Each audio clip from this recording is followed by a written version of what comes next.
Hello everyone, I am Sunil and welcome to Even coaching centre YouTube channel. तो आज हम इस वीडियो में प्रेसिडेंट के ऊपर देखेंगे। पहले तो मैं इसका थ्योरेटिकल पार्ट जो है वो कंप्लीट करवाऊंगा और जो नेक्स्ट वीडियो होगी उसमें हम प्रेसिडेंट के रिगार्डिंग एमसीक्यू लगाएंगे सो दैट कि हमारा थ्योरेटिकल पार्ट भी कंप्लीट हो जाए और एमसीक्यू भी जो है वो कंप्लीट हो जाए। क्योंकि काफ़ी समय से स्टूडेंट्स डिमांड दे रहे थे कि सर पहले थ्योरेटिकल करवाइए, तो मैं इसमें पहले थ्योरेटिकल करवाऊंगा और उसके बाद एमसीक्यू जो है हम सारे कवर करेंगे। तो चलिए स्टार्ट करते हैं।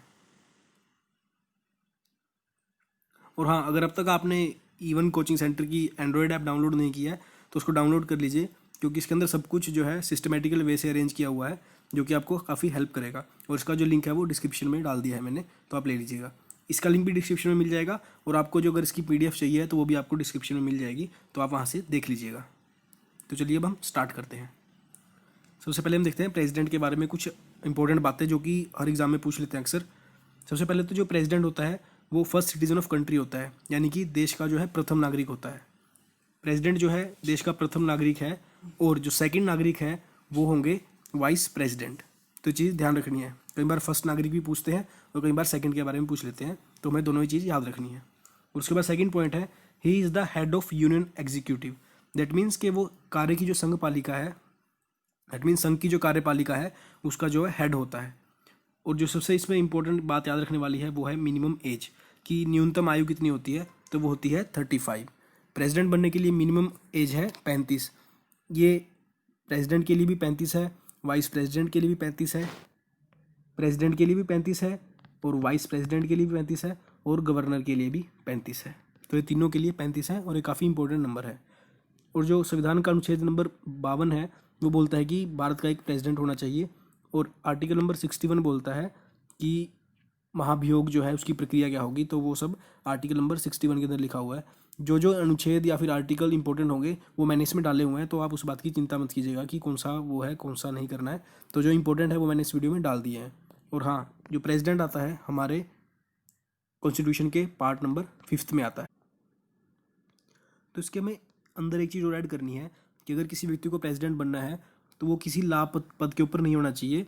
दैट मीन्स कि उसका कोई इनकम का कोई और सोर्स नहीं होना चाहिए। ये पॉइंट भी इंपॉर्टेंट है, क्योंकि अभी रिसेंटली जो था प्रेसिडेंट ने जो आपके 20 मेंबर जो हैं उनकी सदस्यता भी रद्द की थी, क्योंकि वह किसी और तरीके से भी उनकी इनकम हो रही थी, तो इसलिए प्रेसिडेंट ने उनकी जो सदस्यता थी वो कैंसिल कर दी थी। तो ये भी बात याद रखनी है कि लाभ पद पर नहीं होना चाहिए।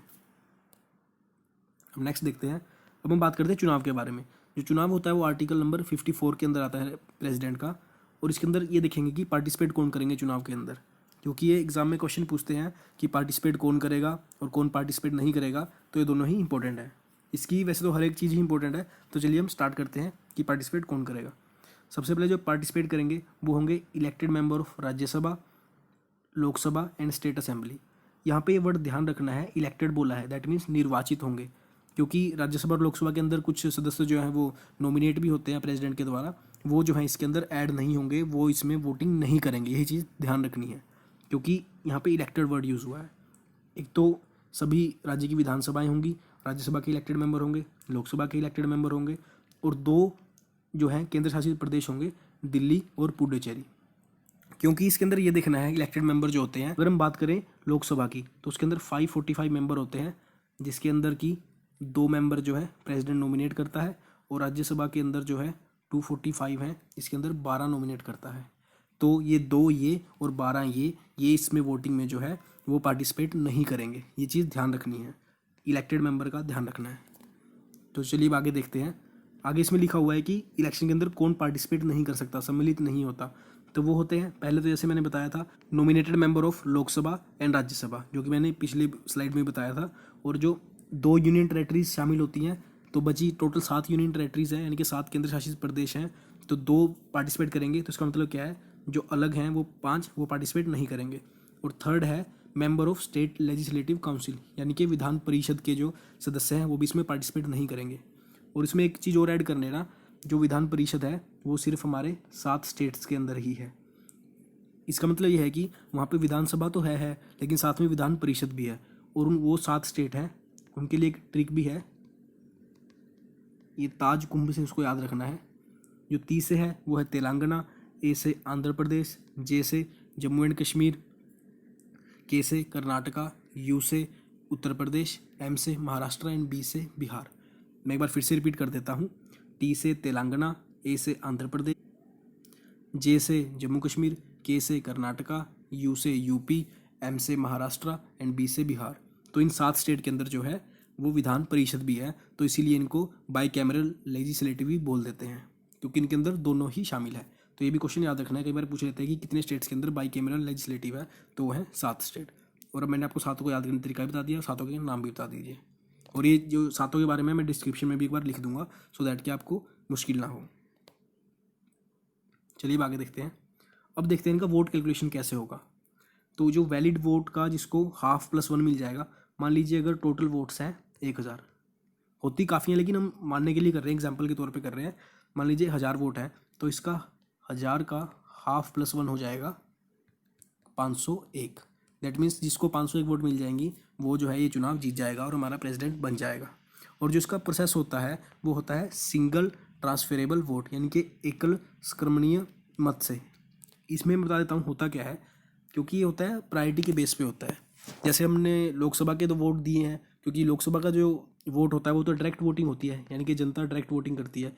जैसे हम गए भी होंगे, आप में से कईयों ने वोट दिया भी होगा अब तक, और एक या काफ़ी बार दे चुके होंगे। तो उसके अंदर हम क्या देखते हैं कि काफ़ी हर एक पार्टी का चुनाव होता है, उसका नाम लिखा होता है, हम किसी का भी बटन दाब देते हैं तो उसका ही बटन दबाकर किसी का भी हम लोग उसको वोट दे देते हैं। लेकिन इसके अंदर ऐसा नहीं होता है।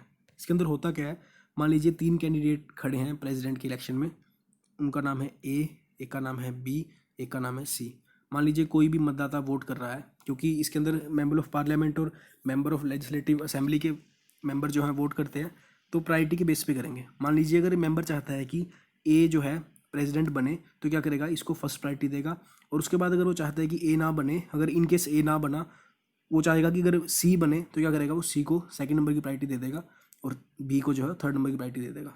इस हिसाब से अगर ए को मान लीजिए ज़्यादा वोट मिले तो क्या होगा, ए जो है राष्ट्रपति चुन लिया जाएगा। और इसी तरह से अगर दूसरा कैंडिडेट भी आएगा, अगर वो भी इसको 1 देता है, इसको 2 नंबर प्रायोरिटी देता है, इसको 3 नंबर प्रायोरिटी देता है, तो दैट मीन्स जिसको प्रायोरिटी ज़्यादा मिलेगी फर्स्ट नंबर की, वो प्रेसिडेंट जो है वो चुन लिया जाएगा। तो यही होता है सिंगल ट्रांसफरेबल वोट, जो कि प्रायोरिटी के बेस के ऊपर होता है। अब आती है बात, मान लीजिए प्रेसिडेंट चुन लिया गया है, अब आती है बात शपथ की।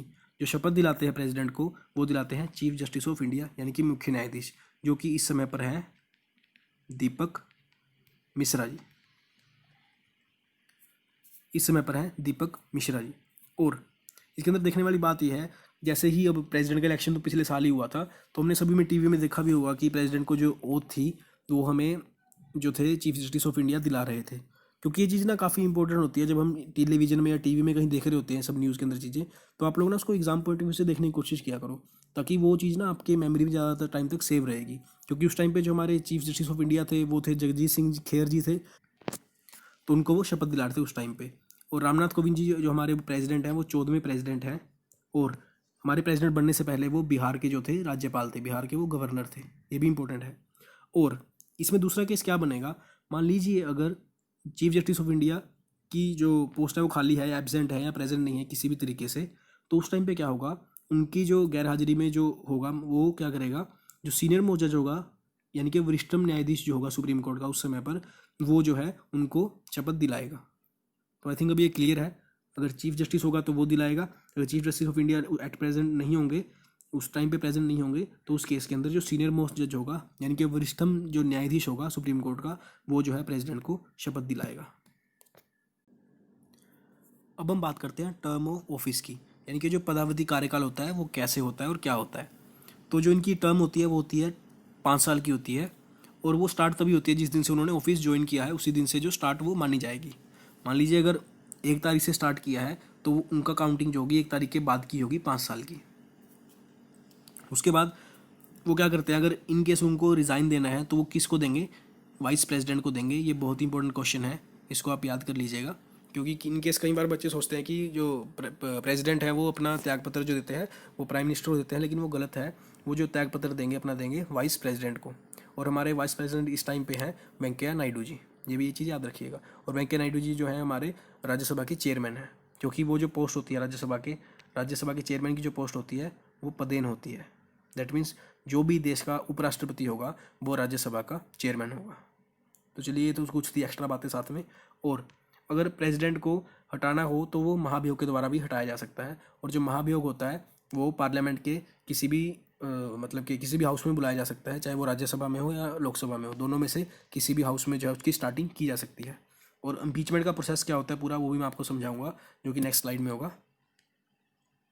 अब देखते हैं हम लोग प्रोसेस ऑफ इम्पीचमेंट, यानी कि महाभियोग का जो है वो प्रोसीजर क्या होगा। तो जो सबसे पहले तो बात यह है, जो महाभियोग का प्रोसीजर होता है वो आता है आर्टिकल नंबर 61 के अंदर। ये इंपॉर्टेंट है तो आप नोट कर लीजिएगा। और साथ में हाँ, अगर आप वीडियो देख रहे हैं साथ में एक कॉपी पेन लेके बैठा कीजिए, सो दैट जो इंपॉर्टेंट पॉइंट है वो आप उतार लीजिए। और अगर इनकेस हफ्ते और 2 हफ्ते में आप उनको रिवीजन करिए तो आप कभी नहीं भूलेंगे, वो याद रहेगा। वैसे तो मैं ट्राई करता हूँ कि वीडियो देख के ही आपको सब कुछ क्लियर हो जाए, और जानबूझ के चीज़ें रिपीट करता हूँ कि आप जब वीडियो के एंड में जाएँ तो आपको लगे कि हाँ ये वीडियो जो थी वो फ्रूटफुल रही है और सब कुछ हमें याद है। तो इसमें याद रखिएगा, जो सबसे पहला तो है आर्टिकल नंबर 61 है, जो कि प्रेसिडेंट का जो इम्पीचमेंट के बारे में बताता है। और जो प्रेसिडेंट का जो इम्पीचमेंट है वो हमने यूएसए से अडोप्ट किया है, यूएसए के कॉन्स्टिट्यूशन से हमारे कॉन्स्टिट्यूशन में हमने अडोप्ट किया है। तो चलिए स्टार्ट करते हैं। तो जो इसकी शुरुआत होती है वो either house of parliament by sine of 1/4 member, यानी कि या तो लोकसभा में स्टार्ट हो सकता है या फिर राज्यसभा में। ये कोई ज़रूरी नहीं है कि लोकसभा में ही होना चाहिए, ना ही ज़रूरी है राज्यसभा में, दोनों में से किसी में भी स्टार्ट हो सकता है। 1/4 मेंबर के साइन के साथ ये स्टार्ट हो सकता है। अगर 1/4 मेंबर ने साइन कर दिए बिल के ऊपर कि भी महाभियोग स्टार्ट करवाना चाहिए, तो वो जो है स्टार्ट हो जाएगा। और स्टार्ट होने के बाद जब उस पर बहुमत चाहिए होगा तो स्टार्टिंग होने के बाद 14 दिन का जो है एडवांस नोटिस दिया जाएगा प्रेसिडेंट ऑफ इंडिया को। यहाँ पे POI का मतलब है प्रेसिडेंट ऑफ इंडिया, तो कंफ्यूज नहीं हो जाएगा इससे। तो 14 दिन का जो है एडवांस नोटिस दिया जाता है, क्योंकि इनको इन्फॉर्म कर दिया जाता है कि आपके ऊपर महाभियोग चलाया जाएगा। उसके बाद क्या होगा, then passed with 2/3 majority in both houses. Example के तौर पे लेते हैं, मान लीजिए महाभियोग स्टार्ट हुआ लोकसभा में, तो इसके जो 1/4 मेंबर हैं सबसे पहले तो इम्पीचमेंट का प्रोसेस जो है स्टार्ट करेंगे 1/4 मेंबर के साइन के साथ। उसके बाद क्या होगा, 1/4 मेंबर के साइन के बाद 14 दिन का नोटिस जाएगा, और फिर क्या होगा, लोकसभा के अंदर ये 2/3 मेजोरिटी से पास होगा। अगर 2/3 मेजोरिटी से पास हो गया, दैट मीन्स 2/3 सदस्यों ने इस पर सिग्नेचर कर दिए बिल के ऊपर कि महाभियोग पास करना है, तो तब जाके उस केस में जाएगा ये राज्यसभा के पास। अगर 2/3 नहीं होगा तो वो वहीं ख़त्म हो जाएगा। अगर 2/3 से पास हो गया तो फिर जाएगा राज्यसभा के पास, और राज्यसभा में फिर क्या होगा, वहाँ पर भी 2/3 जो मेंबर हैं अगर वो पास कर देते हैं तो ये क्या बन जाएगा कि महाभियोग प्रोसेस जो कंप्लीट हो चुका है, और उस केस में जो प्रेसिडेंट को जो है हटा दिया जाएगा उनकी पोस्ट से। तो आई थिंक ये आपको क्लियर हो गया होगा कि जो प्रोसेस होता है इम्पीचमेंट का प्रोसेस जो होता है वो किस तरह से होता है। तो चलिए अब आगे देखते हैं। प्रेसिडेंट के पास जो पावर होती है, इमरजेंसी पावर होती है, यानी कि आपातकालीन जो पावर होती हैं वो होती है 3 तरह की। सबसे पहले आती है नेशनल इमरजेंसी, जो कि आर्टिकल नंबर 352 में आता है, यानी कि राष्ट्रीय आपातकाल। दूसरा आता है 356 में, जो कि होता है प्रेसिडेंट रूल, या फिर स्टेट के अंदर जो है प्रेसिडेंट का रूल होगा, यानी कि स्टेट इमरजेंसी बोल सकते हैं उसको हम लोग। और तीसरा आता है फाइनेंशियल इमरजेंसी, जो आता है 360 के अंदर। ये तीनों ही आर्टिकल बहुत इंपॉर्टेंट है, हर एग्जाम में फ्रिक्वेंटली पूछाते हैं। SSC में पूछ लीजिए, या फिर और भी स्टेट एग्जाम हो गए, अभी FCAT का भी आने वाला है। तो ये चीज़ें याद रखिए, तीनों आर्टिकल जो है ये बहुत ही फ्रिक्वेंटली पूछ ले जाते हैं। अब इसमें देखने वाली बात यह है, जो नेशनल इमरजेंसी है वो अब तक 3 बार लगी है, और जो फाइनेंशियल इमरजेंसी है वो अब तक 1 बार भी नहीं लगी है, ध्यान रखिएगा। क्योंकि फाइनेंशियल इमरजेंसी कुछ और होता है और डीमोनेटाइजेशन जो है वो कुछ और होता है, यानी कि विमुद्रीकरण जो है वो और होता है। ये फाइनेंशियल इमरजेंसी के अंडर नहीं आता है, क्योंकि विमुद्रीकरण तो अब तक 3 बार हो चुका है, लेकिन फाइनेंशियल इमरजेंसी जो है अब तक 1 बार भी नहीं लगी है। और प्रेसिडेंट रूल तो स्टेट्स में लगते ही रहते हैं। अब इसमें जानने वाली बात यह है कि ये नहीं है कि मान लीजिए प्रेसिडेंट साहब सुबह उठे और बोल दिया कि इमरजेंसी लग गई है, ऐसे नहीं होता है। सबसे पहले क्या होता है, कैबिनेट से जो है उन्हें रिकमेंडेड लेटर मिलता है कि भाई हाँ अब इमरजेंसी घोषित कर दीजिए आप। उसके बाद ही जाकर राष्ट्रपति जो है आर्टिकल नंबर 352 के तहत जो है नेशनल इमरजेंसी घोषित करता है। ये नहीं है कि वो खुद से ही घोषित कर देंगे, जब तक उनको रिकमेंडेशन नहीं मिलेगी कैबिनेट से तब तक वो इमरजेंसी जो है घोषणा नहीं करेंगे। आई थिंक आपको ये क्लियर होगा। 3 टाइप की इमरजेंसी होती हैं, नेशनल इमरजेंसी, प्रेसिडेंट रूल यानी कि स्टेट इमरजेंसी, और तीसरा फाइनेंशियल इमरजेंसी। उसको याद करना भी आसान है, 352 में 4 जोड़ा 356, 356 में 4 जोड़ा 360, तो ये याद करना भी आसान है। और एग्जीक्यूटिव पावर्स के अंदर क्या आता है, इसके अंदर आती हैं अपॉइंटमेंट्स। जो राष्ट्रपति जो है अपॉइंटमेंट करते हैं, वो काफ़ी सारी जो पोस्ट है उनकी अपॉइंटमेंट राष्ट्रपति करते हैं। सबसे पहले आता है उनमें प्रधानमंत्री यानी कि प्राइम मिनिस्टर। प्रधानमंत्री की नियुक्ति भी प्रेसिडेंट ही करते हैं। उसके बाद आता है जजेस of supreme court and high court, और हाई कोर्ट और सुप्रीम कोर्ट के जो जजेस हैं उनकी नियुक्ति भी जो है प्रेसिडेंट करते हैं। और जो सुप्रीम कोर्ट के अंदर नंबर होता है जजेस का वो होता है 31। इसके अंदर 30 और +1 जो होते हैं चीफ जस्टिस ऑफ इंडिया होते हैं, और 30 जो है अदर जजेस होते हैं। और हाई कोर्ट जो है इंडिया में अब तक टोटल जो है वो 24 है। जैसे ही जिस तरह हाई कोर्ट के जजों की नियुक्ति जो है प्रेसिडेंट करते हैं, उसी तरह से जो डिस्ट्रिक्ट कोर्ट होते हैं उनकी जो नियुक्ति करते हैं, उनके जजों की नियुक्ति करते हैं, वो करते हैं गवर्नर। ये भी याद रखिएगा। उसके बाद है गवर्नर ऑफ स्टेट। जो गवर्नर ऑफ स्टेट्स की जो अपॉइंटमेंट करते हैं वो भी प्रेसिडेंट करते हैं। और गवर्नर स्टेट का गवर्नर बनने के लिए उनकी एज भी 35 होनी चाहिए। और जो गवर्नर को जो नियुक्ति होती है वो भी जो है कैबिनेट या फिर काउंसिल मिनिस्टर की जो रिकमेंडेशन है उसके बाद ही होती है। राष्ट्रपति खुद से नहीं करते, वो पीएम की जो उसके ऊपर है सलाह लेते ही लेते हैं कि किसको किस स्टेट का गवर्नर बनाना है। उसके बाद आता है अटॉर्नी जनरल। अटॉर्नी जनरल जो महान्यायवादी होते हैं उनकी भी जो नियुक्ति है वो राष्ट्रपति करते हैं। अटॉर्नी जनरल के बारे में 2-3 चीज़ ऐड कर देता हूँ इसके अंदर मैं। जो अटॉर्नी जनरल आते हैं वो आते हैं आर्टिकल नंबर 76 के अंदर, यानी कि अनुच्छेद नंबर 76 में आते हैं। और ये जो होते हैं फर्स्ट जो है लॉ ऑफिसर भी जाने जाते हैं। ये इनका काम होता है गवर्नमेंट को लीगल इशू के ऊपर एडवाइस करना। और इनके पास पावर होती है कि ये पार्लियामेंट का कोई भी सेशन जो है अटेंड कर सकते हैं, बट वो वोट नहीं कर सकते। ये आता है आर्टिकल नंबर 88 के अंदर। और इनके पास राइट है कि ये देश की किसी भी कोर्ट को अटेंड कर सकते हैं। और जो एट प्रेजेंट जो है अटॉर्नी जनरल ऑफ इंडिया है वो है के वेणुगोपाल। ये एट प्रेजेंट जो है अटॉर्नी जनरल ऑफ इंडिया है। उनका टेन्योर जो होता है वो होता है 3 ईयर्स का, 3 साल का इनका टेन्योर होता है। उसके बाद आता है कैग, यानी कि नियंत्रक एवं महालेखन परीक्षक। ये भी जो है आर्टिकल 148 के तहत आते हैं। इनकी भी जो अपॉइंटमेंट है वो राष्ट्रपति करते हैं। और इनका जो टेन्योर होता है यानी कि कार्यकाल होता है वो होता है 6 ईयर और 65 एज। दैट मीन्स या तो 6 साल पूरे हो जाए तब उनको हटाया जाएगा, या फिर उनकी एज जो है 65 हो जाए। जो भी दोनों में से पहले आएगा उस तरह से उनकी जो है टेन्योर उनका माना जाएगा। अब इसके बाद है यूपीएससी चेयरमैन। यूपीएससी चेयरमैन की जो नियुक्ति है वो भी प्रेसिडेंट ही करते हैं। यूपीएससी के चेयरमैन की भी और यूपीएससी के मेंबर्स की भी, दोनों की नियुक्ति जो है वो करते हैं प्रेसिडेंट साहब। अब हम बात करते हैं उनकी जुडिशियल पावर के बारे में, यानी कि न्यायिक जो शक्तियाँ होती हैं उनके बारे में बात करेंगे, जो कि आती है आर्टिकल नंबर 72 के अंदर, 72 के अंदर होती हैं। और ये होती हैं, इसके अंदर क्या होता है, इनके पास पावर होती है किसी को भी ये क्षमादान दे सकते हैं। आर्टिकल नंबर 72 के अंदर यही आता है कि ये किसी भी अपराधी को जो है क्षमादान दे सकते हैं।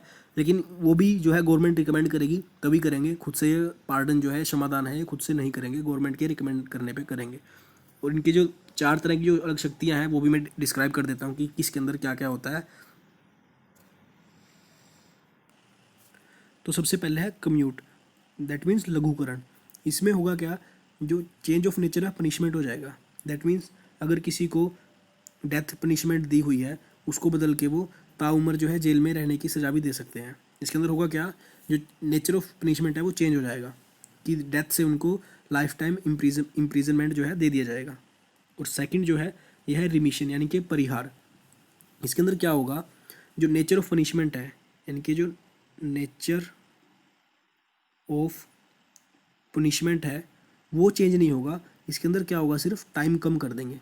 मान लीजिए उनको 8 साल की सज़ा मिली है, मान लीजिए किसी भी मुजरिम को 8 साल की सज़ा मिली है और साथ में उनको हार्ड वर्क करना है, पत्थर तोड़ना है या कुछ और काम करना है, फिजिकल एक्टिविटी करनी है, हार्ड वर्क करना है, तो उस केस में क्या होगा, 8 साल से कम करके उनकी 6 साल कर देंगे या 5 साल कर देंगे, जो भी होगा वो गवर्नमेंट डिसाइड करेगी। लेकिन इसमें क्या होगा, जो चेंज ऑफ पनिशमेंट नेचर जो है वो चेंज नहीं होगा, सिर्फ जो है उनका कार्यकाल कम हो जाएगा, लेकिन उनको हार्ड वर्क जो है फिजिकली हार्ड वर्क जो है वो करना पड़ेगा। सिर्फ 8 साल से उनकी सज़ा कम करके 6 साल या कुछ भी कर देंगे। एग्जाम्पल के तौर पे हम ले रहे हैं कि 8 साल से 6 साल कर देंगे, लेकिन इसमें जो उनका नेचर है पनिशमेंट का वो चेंज नहीं होगा। उसके बाद आता है रिस्पाइट, यानी कि विराम। ये जो होता है ये होता है स्पेशल कंडीशन के अंदर। मान लीजिए किसी को 10 साल की सज़ा मिली है और उसको जो है हार्ड वर्क भी करना है उसके अंदर, बट अगर वो फिज़िकली हैंडीकैप है या फिर मतलब कि फ़िज़िकली वो काम नहीं कर सकता है, शारीरिक रूप से बीमार है, तो उस केस में क्या होगा, उसको जो है उस काम करने की छूट दे दी जाएगी कि आपको वो फिज़िकल वर्क नहीं करना है। अब मेल के केस में क्या होगा कि वो फिज़िकली हैंडीकैप होगा, और फीमेल के केस में क्या होगा कि वो जो है अगर मान लीजिए उस मोमेंट पे वो प्रेग्नेंट हुई तो उस केस में जो है उससे जो फिजिकल वर्क जो है वो हार्ड वर्क नहीं कर पाएगी, तो उस केस में जो है उसको छूट दे दी जाएगी उस समय के लिए। और ये जो है केस पहले भी हो चुका है, जो हुआ था नलिनी का, जिसने कि राजीव गांधी की हत्या की थी। तो उस समय पर वो जो जेल में थी तो वो प्रेग्नेंट थी। तो उस टाइम पे उन्होंने प्रेसिडेंट से आग्रह किया कि वो हार्डवर्क नहीं कर सकती। तो उस समय पर जो था रिस्पाइट का यूज़ करके प्रेसिडेंट ने बोला था कि आप उनका हार्डवर्क ख़त्म कर दिया था क्योंकि वो प्रेग्नेंट थी। तो इसमें जो क्या होगा, अगर फिजिकल हैंडीकैप है या फिर फीमेल के केस में वो प्रेग्नेंट है तो उसका जो है हार्डवर्क जो है उस टाइम के लिए सस्पेंड कर दिया जाएगा। उसके बाद आता है रिप्रीव यानी कि प्रीलंबन। इसमें क्या होता है, टेम्परेरी जो है सस्पेंशन कर दिया जाता है। इस केस में क्या होगा, उसकी जो सज़ा है वो कुछ समय के लिए रोक दी जाएगी। मान लीजिए कुछ भी कारण हो सकता है उस चीज़ का, उसके अंदर क्या होगा, रिप्रीव के अंदर कुछ समय के लिए रोक दी जाएगी, लेकिन कुछ समय बाद फिर वही जो है सज़ा उसको पूरी काटनी होगी, लेकिन कुछ समय के लिए इसमें अंदर रोक दी जाएगी। तो ये जो थी आती हैं सब उनकी जुडिशियल पावर के अंदर आती हैं। आई होप आपको ये टॉपिक जो है क्लियर हो गया होगा। चलिए अब आगे देखते हैं। अब जो है पावर आती है उनकी लेजिस्लेटिव यानी कि विधायी शक्तियाँ आती हैं। विधायी शक्तियों में क्या है, can called joint sitting Lok Sabha and Rajya Sabha in case of deadlock. मान लीजिए लोकसभा या राज्यसभा में किसी बिल को लेकर डेडलॉक की कंडीशन बनी हुई है और कार्रवाई जो है आगे नहीं हो रही है, तो उस टाइम पे प्रेसिडेंट के प्रेसिडेंट के पास पावर है कि वो एक संयुक्त बैठक बुला सकते हैं, जॉइंट सीटिंग बुला सकते हैं, जो कि आता है आर्टिकल नंबर 108 के अंदर। और इस जॉइंट सीटिंग में जो अध्यक्षता करेगा वो करेगा लोकसभा का स्पीकर। याद रखना है, लोकसभा का स्पीकर करेगा, राज्यसभा का जो अध्यक्ष है वो नहीं होगा। राज्यसभा का अध्यक्ष तो है जो है इसमें मीटिंग में पार्टिसिपेट भी नहीं करेगा, क्योंकि वो पार्लियामेंट का मेंबर नहीं होता है, क्योंकि वो पोस्ट जो है उनकी पदेन होती है कि देश का जो भी वाइस प्रेसिडेंट होगा वो जो है राज्यसभा का चेयरमैन होगा, इसलिए वो इसमें प्रेजेंट भी नहीं हो सकते हैं और अध्यक्षता करना दूर की बात है। इसलिए जो स्पीकर होंगे इसके वो है इसकी अध्यक्षता करेंगे। अगर स्पीकर नहीं होंगे तो उस केस में वाइस स्पीकर करेंगे, अगर वो भी नहीं होंगे तो वाइस चेयरमैन ऑफ राज्यसभा करेंगे। लेकिन ये ध्यान रखना है कि राज्यसभा के चेयरमैन जो है इसकी अध्यक्षता नहीं करेंगे। उसके बाद दूसरा आता है नॉमिनेट 12 मेंबर इन राज्यसभा। जो राष्ट्रपति हैं राज्यसभा के अंदर जैसे कि 245 हैं, जो 233 हैं वो तो चुने जाएंगे, और जो 12 मेंबर जो हैं वो जो है राष्ट्रपति जो है नॉमिनेट करते हैं। वो कला के क्षेत्र से, साइंस के क्षेत्र से या फिर सोशल सर्विस के क्षेत्र से जो है वो नॉमिनेट करते हैं राष्ट्रपति। और राज्यसभा के अंदर तो 12 करते हैं और लोकसभा के अंदर जो है वो 2 मेंबर नॉमिनेट करते हैं एंग्लो इंडियन कम्युनिटी से। तो इसका मतलब ये हुआ कि 12 + 2 ये जो है टोटल पार्लियामेंट के अंदर 14 मेंबर जो है इनको नॉमिनेट करते हैं। तो ये चीज़ भी ध्यान रखनी है। कई बार क्वेश्चन पूछ लेते हैं कि टोटल पार्लियामेंट में कितने मेंबर नॉमिनेट करते हैं, उस केस में 14 होगा। अगर स्पेशल केस देके पूछे कि राज्यसभा में कितने करते हैं तो वो 12 होगा, और लोकसभा में पूछे तो वो 2 होगा। तो ये तीनों ही क्वेश्चन इंपॉर्टेंट है, याद रखिएगा, और फ्रिक्वेंटली जो है ये क्वेश्चन पूछे भी जाते हैं। उसके बाद जो है वो स्पीच भी देते हैं। स्पीच का मतलब इसके अंदर जो होगा अभिभाषण होगा, क्योंकि भाषण और अभिभाषण में काफ़ी फ़र्क होता है। भाषण तो वो है जो अपने तौर पे दिया जाए, दैट मीन्स खुद की भी चीज़ें ऐड होती हैं उसके अंदर, तो वो होता है भाषण। अभिभाषण जो होता है जो गवर्नमेंट उन्हें लिख के देती है वही चीज़ वो जो है पार्लियामेंट के अंदर बोलते हैं, तो उस चीज़ को बोलते हैं अभिभाषण। उसमें खुद से कोई चीज़ नई ऐड नहीं की जाती। और जो अभिभाषण जो है राष्ट्रपति वो 2 बार देते हैं। एक तो जब भी जनरल इलेक्शन होता है उसकी फर्स्ट सिटिंग के दौरान देते हैं, दैट मीन्स जैसे कि अब 2014 में जनरल इलेक्शन हुए थे, जो लोकसभा की फर्स्ट जनरल इलेक्शन के बाद फर्स्ट सीटिंग हुई थी उसके अंदर उन्होंने अभिभाषण दिया था।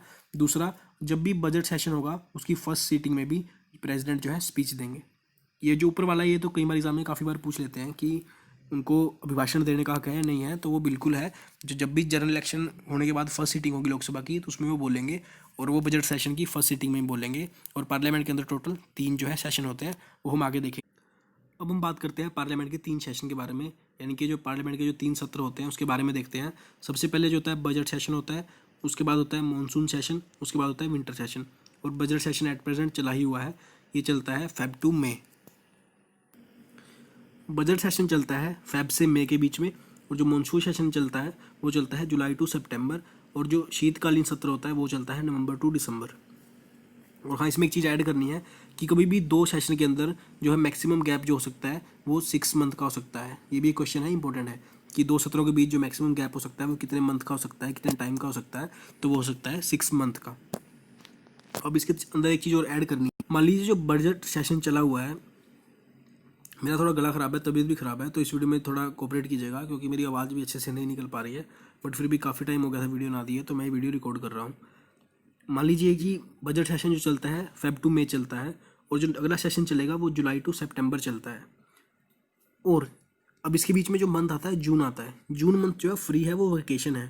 लेकिन अगर इन केस उस टाइम पे गवर्नमेंट को लगा कि किसी लॉ की ज़रूरत है, क्योंकि जो लॉ मेकिंग प्रोसीजर है वो तो पार्लियामेंट करता है, अगर पार्लियामेंट ही क्योंकि इस टाइम पे जून के टाइम पे ऑफ है, तो उस टाइम पे क्या होगा, उस टाइम पे राष्ट्रपति आर्टिकल नंबर 123 के तहत, यानी कि आर्टिकल नंबर 123 के तहत जो है एक ऑर्डिनेंस जारी करेंगे, जिसको कि हिंदी में अध्यादेश बोलते हैं। आर्टिकल नंबर 123 के तहत जो है जारी करेंगे, और उसकी जो वैलिडिटी होगी वो होगी 6 वीक की। पहले तो वो जो उसकी ऑर्डिनेंस की जो वैलिडिटी होगी 6 वीक की होगी, लेकिन अगर वो पार्लियामेंट की फर्स्ट सिटिंग में पास हो जाता है तो उसकी वैलिडिटी बढ़ाकर 6 मंथ जो है उसकी वैलिडिटी और बढ़ा दी जाएगी। दैट मीन उसकी टोटल वैलिडिटी कितनी हो जाएगी, 6 वीक तो ये और 6 मंथ ये, तो जो टोटल वैलिडिटी हो जाएगी उसकी 7.5 मंथ की वैलिडिटी उसकी हो जाएगी। और ये जो ऑर्डिनेंस है जो जारी करते हैं, ये भी PMA के द्वारा रिकमेंड होता है, तभी वो ये ऑर्डिनेंस जारी करते हैं। और ये होता भी सिर्फ वोकेशन के दौरान है। और आर्टिकल नंबर 123 ये भी इम्पोर्टेंट है। बस इसमें मेन चीज़ जो है वैलिडिटी याद रखनी है कि स्टार्टिंग में जो होगी वो 6 वीक की होगी, प्लस अगर पास हो गया पार्लियामेंट में तो वो 6 मंथ की और बढ़ जाएगी, जो कि टोटल हो जाएगी 7.5 मंथ की। चलिए नेक्स्ट देखते हैं आगे। उसके बाद आता है वीटो पावर। राष्ट्रपति की पावर में जो एक पावर होती है वो वीटो पावर होती है, जिसको कि हिंदी में निषेधाधिकार भी बोलते हैं।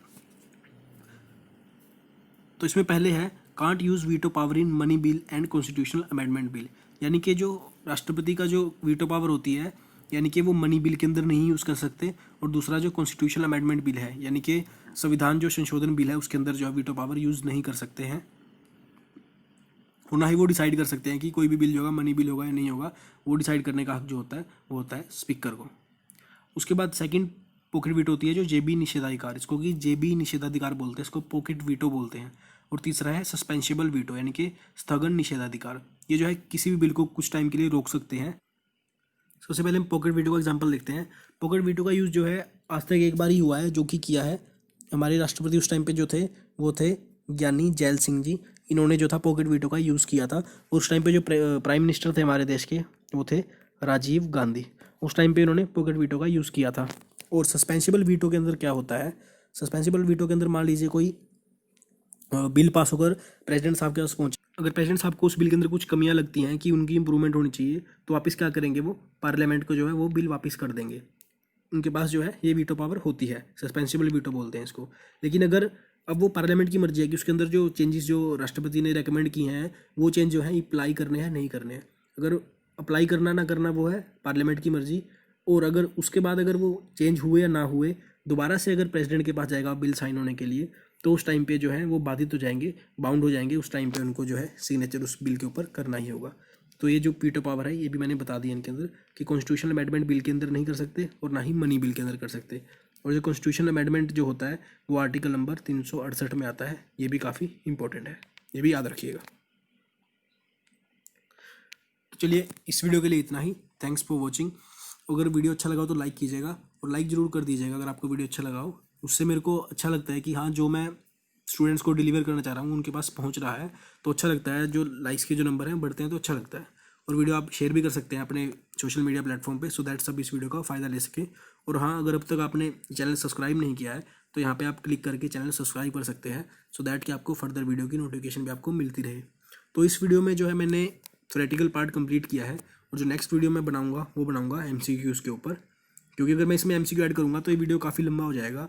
और आई थिंक 20-25 मिनट का वीडियो जो है इनफ होता है। लंबा जाएगा तो वो बोरिंग सा हो जाता है, तो बोरिंग साउंड करता है। और जो मैं नेक्स्ट वीडियो लेके आऊँगा वो MCQs के ऊपर होगा। और इसमें तो थ्योरेटिकल कंप्लीट हो गया है, उसमें MCQ कंप्लीट हो जाएगा, तो जो प्रेसिडेंट जो आपका कंप्लीट हो जाएगा, कोई भी आपके अंदर डाउट नहीं रहेगा। तो चलिए मिलते हैं नेक्स्ट वीडियो के अंदर। जय हिंद, जय भारत।